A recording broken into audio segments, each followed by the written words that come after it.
లక్షలాది మందికి మన తెలుగు మ్యాట్రిమోనీ ద్వారా వివాహాలు జరిగాయి. తెలుగు వారి నంబర్ 1 చాయిస్ తెలుగు మ్యాట్రిమోనీ.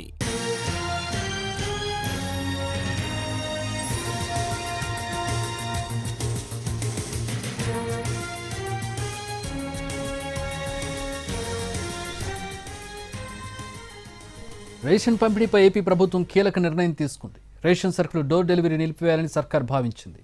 వృద్ధులు, దివ్యాంగులకు మాత్రం డోర్ డెలివరీ ఉంటుందని స్పష్టం చేసింది. బియ్యం బదులు నగదిచ్చే దిశగా అడుగులు వేస్తోంది.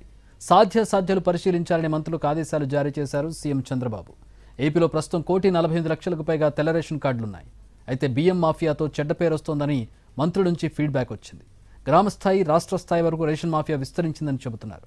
ఇదిలా ఉంటే గత సర్కార్ హయాంలో రేషన్ సరుకుల డెలివరీ కోసం వాహనాల కొనుగోలు చేశారు. ఆ వాహనాల కోసం 18,000 కోట్లు దుర్వినియోగం చేశారని సర్కార్ ఆరోపిస్తోంది.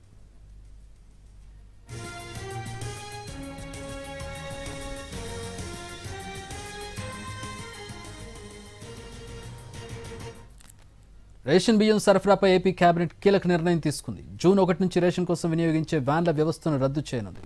అలాగే గతంలో మాదిరిగా రేషన్ షాపుల నుంచే రేషన్ సరుకుల పంపిణీ విధానాన్ని తిరిగి అమలు చేయాలని నిర్ణయించింది.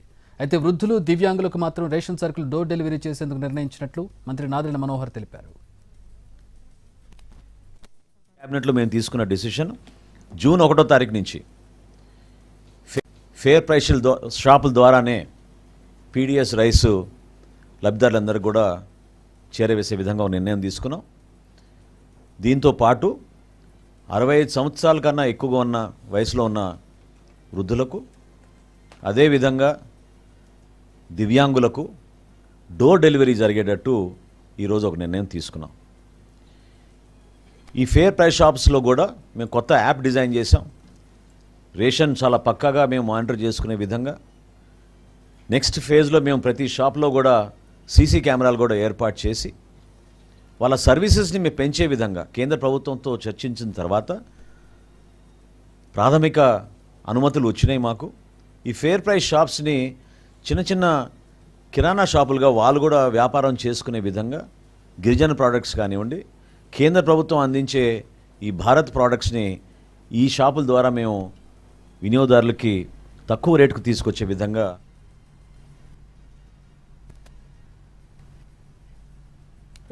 రేషన్ బియ్యం సరఫరాకు సంబంధించి కీలక నిర్ణయం తీసుకున్నారు. దీని నిర్ణయానికి సంబంధించి, నిర్ణయం తీసుకోవడానికి కారణానికి సంబంధించి పూర్తి వివరాలు మా ప్రతినిధి ప్రసన్న లైవ్లో అందించడానికి జాయిన్ అవుతున్నారు అమరావతి నుంచి. ప్రసన్న, ఎందుకు అంటే ఇంటింటికి సరఫరాకు సంబంధించి ఎందుకు ఇలాంటి నిర్ణయం తీసుకోవాల్సి వచ్చింది? ఎట్లాంటి కార్యాచరణ ఉండబోతోంది దీనికి సంబంధించి ప్రజలు ఇబ్బంది పడకుండా?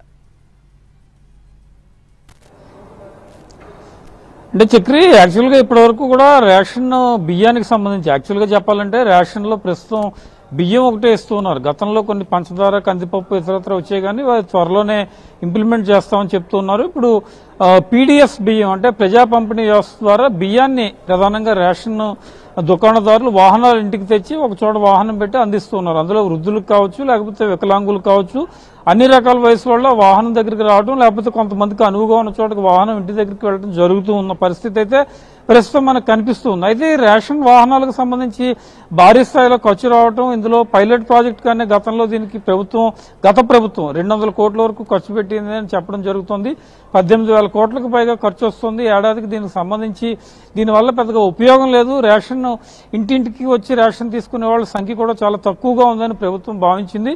అందులో భాగంగానే ఎవరైతే 60 ఏళ్లు 65 ఏళ్లు పైబడిన వృద్ధులు, మహిళలు కావచ్చు, ఎవరైనా ఉన్నా, లేకపోతే దివ్యాంగులు ఎవరైతే ఉన్నారో వాళ్ళకి ఇంటి దగ్గరికి వచ్చి రేషన్ ఇచ్చేలాగా మిగిలిన వాళ్ళందరూ కూడా రేషన్ దుకాణాలు, ఎందుకంటే గతంలో ఏ రకంగా ఉండేవో రేషన్ షాపులు వాటి దగ్గర నుంచి మాత్రమే తీసుకునేలాగా నిర్ణయం తీసుకున్నట్టు వచ్చే నెల 1 నుంచి ఇది ఇంప్లిమెంట్ చేస్తామని ప్రభుత్వం చాలా స్పష్టంగా చెప్పడం జరుగుతుంది. అంటే గత కొంతకాలం నుంచి కూడా ఈ రేషన్ వాహనాలకు సంబంధించి ఒక చర్చ విపరీతంగా జరుగుతోంది ఈ ప్రభుత్వం వచ్చిన తర్వాత. అంటే ఈ రేషన్ వ్యాన్ల డ్రైవర్లు ఎవరైతే ఉన్నారో వాళ్ళు బియ్యం మాఫియాలకు సంబంధించి, అంటే కొంతమంది, అందరూ కాదు, బియ్యం మాఫియాలకు సంబంధించి ఒక అడ్డాగా మారారు. వీళ్ళు వ్యాన్లో బియ్యం తరలించడం, దానికి సంబంధించి ఇతర దేశాలకు ట్రాన్స్పోర్ట్ కావచ్చు, ఇతరత్ర అంశాలు కావచ్చు, ఈ మాఫియాకు సంబంధించి వ్యాన్ డ్రైవర్లు, వ్యాన్లు కీలక పాత్ర పోషిస్తున్నాయి.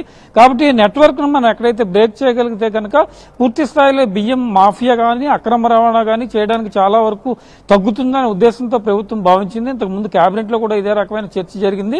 దీనికి సంబంధించి మంత్రి బ్రీఫ్ చేసినప్పుడు కూడా ఈ మాఫియాను తగ్గించడం కోసం కేవలం అవసరం లేకుండా ఈ వాహనాలు బయటకు తెచ్చున్నారు. కాబట్టి ఈ వాహనాలను నియంత్రించి పూర్తి స్థాయిలో తీసేస్తే కనుక తప్పనిసరిగా మాఫియాను అరికట్టడం ఒకటి, బియ్యం అక్రమ రవాణాను నిరోధించడం ఒకటి, రెండింటి మీద కీలకంగా దృష్టి పెట్టినట్టు అవుతుందని ప్రభుత్వం నిర్ణయం తీసుకుంది. ఇక నుంచి అంటే వచ్చే నెల 1వ తారీఖు నుంచి అంటే 10 రోజుల్లో రేషన్ షాపులు కూడా మొదలవుతూ ఉంటాయి. కాబట్టి బియ్యం ఇతరత్ర పంపిణీ కార్యక్రమాలు అవన్నీ కూడా ఇక నుంచి రేషన్ షాపులు ఏదైతే ఉన్నాయో అక్కడికి వెళ్లి తీసుకోవడం మీదే ప్రధానంగా దృష్టి పెట్టిన పరిస్థితి కనిపిస్తుంది. కేవలం వృద్ధులకు, దివ్యాంగులకు మాత్రమే ఆ షాపులు ఎవరైతే ఉన్నారో వాళ్లే ఇంటికి తెచ్చి పంపిణీ చేయడం జరుగుతుంది. అయితే వ్యాన్ డ్రైవర్ల ఉపాధికి సంబంధించి కూడా ఆల్టర్నేటివ్ గా కొన్ని అంగీకారం వచ్చే కొన్ని అంశాలు దీనికి సంబంధించి కూడా ప్రధానంగా చర్చ జరుగుతుంది. ఓవరాల్ గా రేషన్ మీద ప్రభుత్వం పూర్తి స్థాయిలో దృష్టి పెట్టి నియంత్రించే పరిస్థితి అయితే ప్రస్తుతం మనకి కనిపిస్తూ ఉంది. Thanks for the updates Prasanna.